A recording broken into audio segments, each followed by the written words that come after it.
Welcome to the Banker Lamp. Please enjoy the video. You're starting directly in the Windows recovery environment, so act now.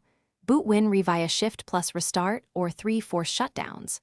Once there, plug in the USB installer and open Command prompt from Troubleshoot right arrow Advanced Options. You need to confirm the system drive letter, because WinRe can remap drives.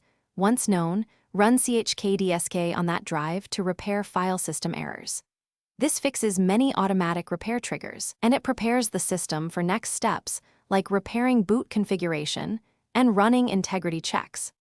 Once chkdsk finishes, repair the bootloader and system files. Run bootrec with /fixember and /fixboot, then /scanos and /rebuild to recreate missing boot entries. Next, use dism to restore the image and follow with sfc to repair corrupt system files. If you're running offline, point sfc at the mounted Windows folder.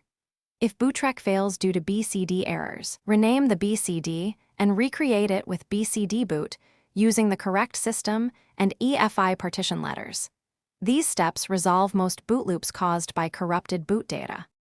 Once boot records and system files are fixed, use automatic repair or system restore to revert to a stable point.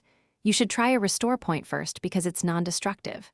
If Windows still fails, use reset this PC with keep my files, and only if necessary perform a clean install from your USB media.